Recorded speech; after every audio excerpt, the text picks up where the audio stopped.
Hey everyone, we're back again to read some more from Wonder. Today we are picking up on page 228. Augie is our narrator, and our chapter is titled Understudy. Via brought home 3 tickets to her school play a few days after Daisy died. We never mentioned the fight we had over dinner again. On the night of the play, right before she and Justin were leaving to get to their school early, she gave me a big hug and told me she loved me and she was proud to be my sister. This was my first time in Via's new school. It was much bigger than her old school and 1,000 times bigger than my school. More hallways, more room for people.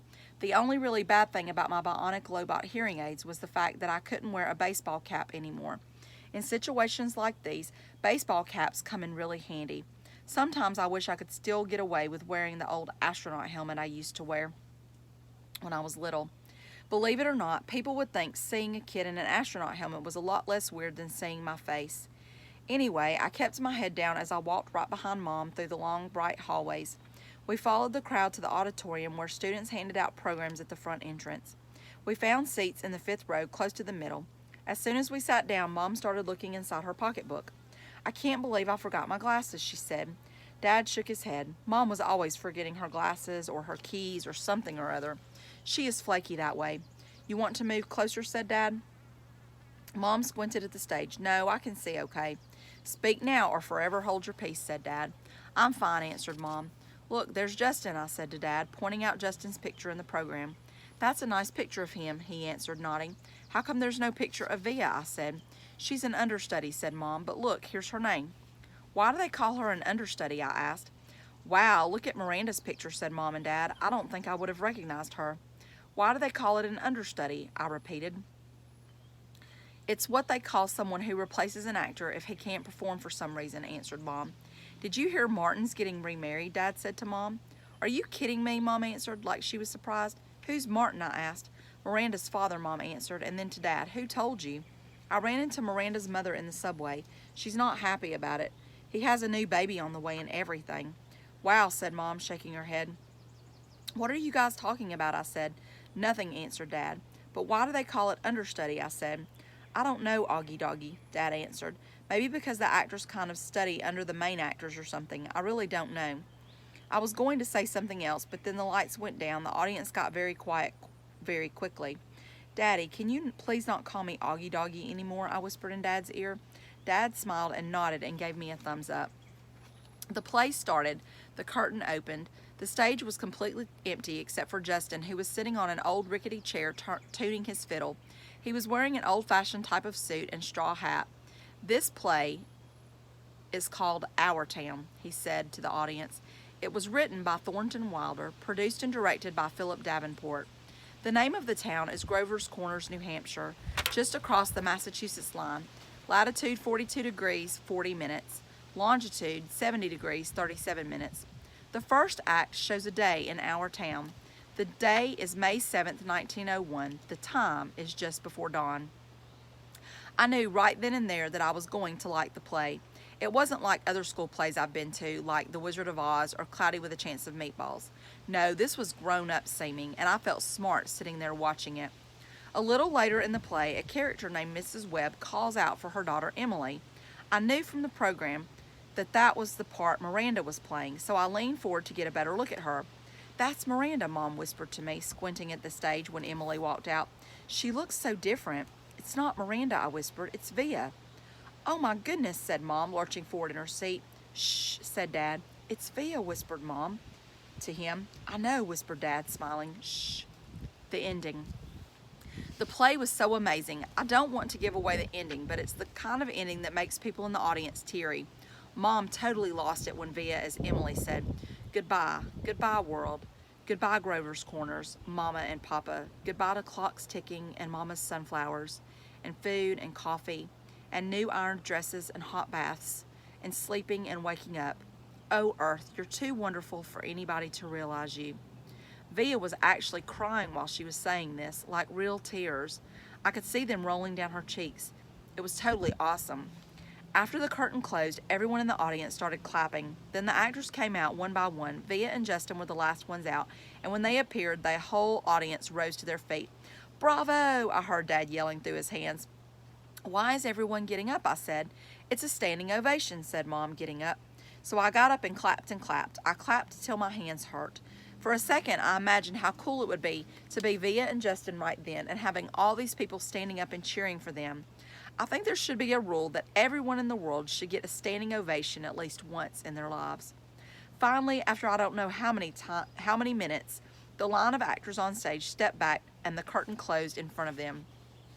The clapping stopped and the lights went up and the audience started getting up to leave. Me and Mom and Dad made our way to the backstage. Crowds of people were congratulating the performers, surrounding them, patting them on the back. We saw Via and Justin at the center of the crowd, smiling at everyone, laughing and talking. "Via," shouted Dad, waving as he made his way through the crowd. When he got close enough, he hugged her and lifted her off the floor a little. You were amazing, sweetheart." "Oh my goodness, Via," Mom was screaming with excitement. "Oh my goodness, oh my goodness." She was hugging Via so hard I thought Via would suffocate, but Via was laughing. "You were brilliant," said Dad. "Brilliant," Mom said, kind of nodding and shaking her head at the same time. "And you, Justin," said Dad, shaking Justin's hand and giving him a hug at the same time. "You were fantastic." "Fantastic," Mom repeated. She was honestly so emotional she could barely talk. "What a shock to see you up there, Via," said Dad. "Mom didn't even recognize you at first," I said. "I didn't recognize you," said Mom, her hand over her mouth. "Miranda got sick right before the show started," said Via, all out of breath. "There wasn't even time to make an announcement. I have to say, she looked kind of strange because she was wearing all this makeup, and I'd never seen her like this before." "And you just stepped in there right at the last minute," said Dad. "Wow." "She was amazing, wasn't she?" said Justin, his arm around Via. "There wasn't a dry eye in the house," said Dad. "Is Miranda okay?" I said, but no one heard me. At that moment, a man who I think was their teacher came over to Justin and Via, clapping his hands. "Bravo, bravo, Olivia and Justin." He kissed Via on both cheeks. "I flubbed a couple of lines," said Via, shaking her head. "But you got through it," said the man, smiling ear to ear. "Mr. Davenport, these are my parents," said Via. "You must be so proud of your girl," he said, shaking their hands with both his hands. "We are." "And this is my little brother, August," said Via. He looked like he was about to say something, but suddenly froze when he looked at me. "Mr. D," said Justin, pulling him by the arm, "come meet my mom." Via was about to say something to me, but then someone else came over and started talking to her, and before I knew it, I was kind of alone in the crowd. I mean, I knew where Mom and Dad were, but there were so many people all around us, and people kept bumping into me, spinning me around a bit, giving me that 1-2 look, which made me feel kind of bad. I don't know if it was because I was feeling hot or something, but I kind of started getting dizzy. People's faces were blurring in my head, and their voices were so loud it was almost hurting my ears. I tried to turn the volume down on my low-bought ears, but I got confused and turned them louder at first, which kind of shocked me. And then I looked up and I didn't see Mom or Dad or Via anywhere. "Via," I yelled out. I started pushing through the crowd to find Mom. "Mommy," I really couldn't see anything but people's stomachs and ties all around me. "Mommy." Suddenly someone picked me up from behind. "Look who's here," said a familiar voice, hugging me tight.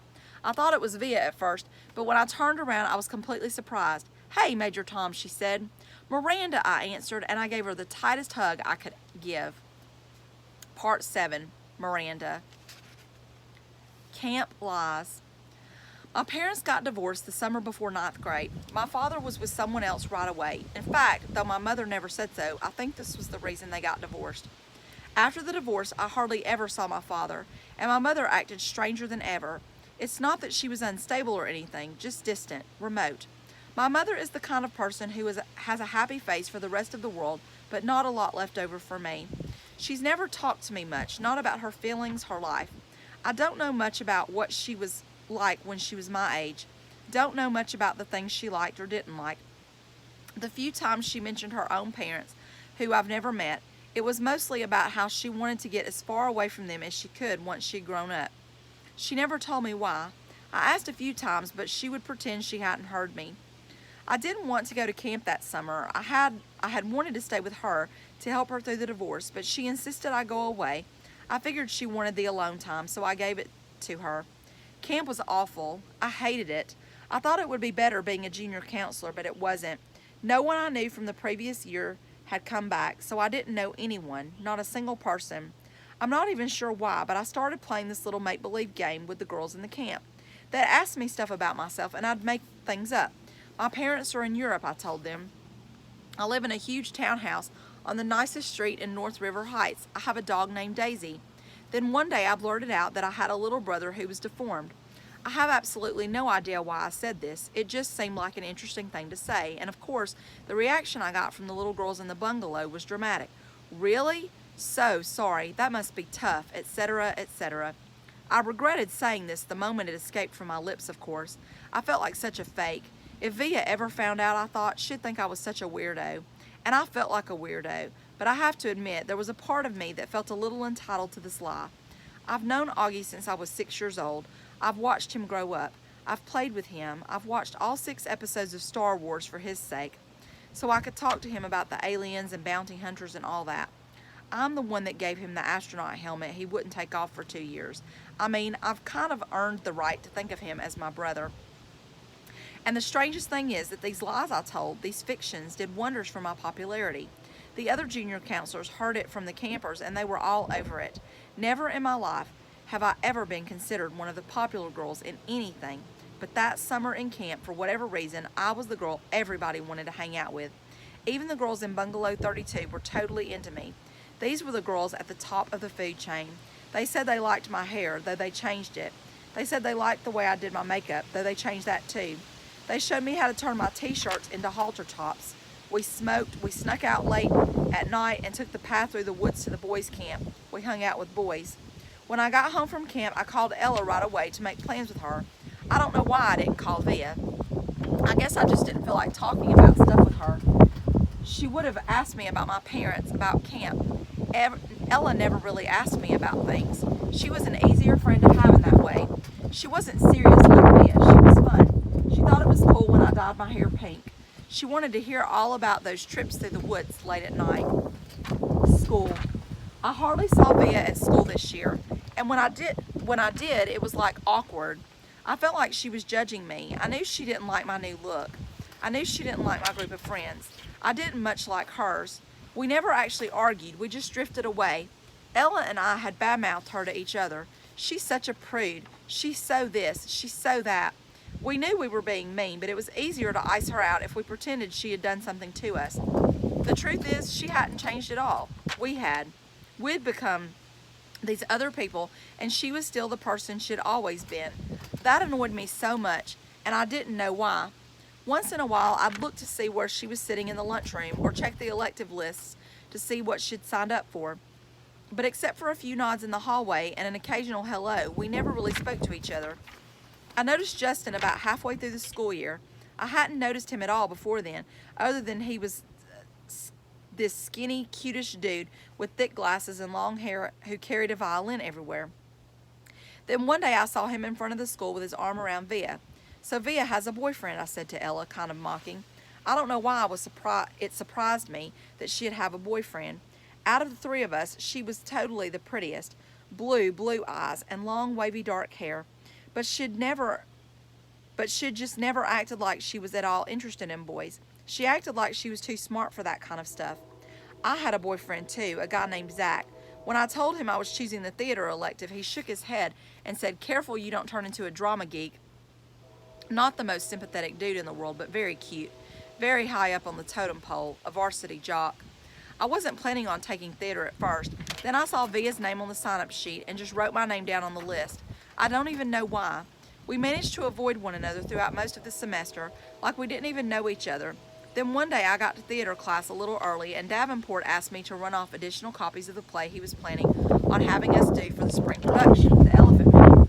I'd heard about it, but I didn't really know what it was about. So I started skimming through the pages while I was waiting for the Xerox machine.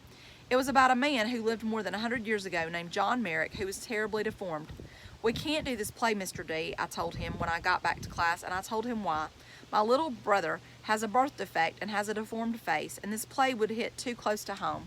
He seemed annoyed and a little unsympathetic, but I kind of said that my parents would have a real issue with the school doing this play. So anyway, he ended up switching it to our town. I think I went for the role of Emily Gibbs because I knew Via was going for it too. It never occurred to me that I'd beat her for the role. What I miss most. One of the things I miss the most about Via's friendship is her family. I loved her mom and dad. They were always so welcoming and nice to me. I knew they loved their kids more than anything. I always felt safe around them. safer than anywhere else in the world. How pathetic that I felt safer in someone else's house than in my own, right? And of course, I loved Augie. I was never afraid of him, even when I was little. I had friends that couldn't believe I'd ever go to Via's house. His face creeps me out, they'd say. You're stupid, I'd tell them. Augie's face isn't so bad once you get used to it. I called Via's house once just to say hello to Augie, maybe part of me hoping Via would answer. I don't know. Hey, Major Tom, I said, using my nickname for him. Miranda! He sounded so happy to hear my voice that it actually kind of took me by surprise. I'm going to a regular school now, he told me excitedly. Really? Wow, I said, totally shocked. I guess I never thought he'd go to a regular school. His parents have always been so protective of him. I guess I thought he'd always be that little kid in the astronaut helmet I gave him. Talking to him, I could tell he had no idea that Via and I weren't close anymore. It's different in high school, I explained to him. You end up hanging out with loads of different people. I have some friends in my new school, he told me, a kid named Jack and a girl named Summer. That's awesome, Augie, I said. Well, I was just calling to tell you I miss you and I hope you're having a good year. Feel free to call me whenever you want, okay, Augie? You know I love you always. I love you too, Miranda. Say hi to Via for me. Tell her I miss her. I will. Bye. All right, we're going to stop there. I hope you enjoyed it, and I will see you again next time.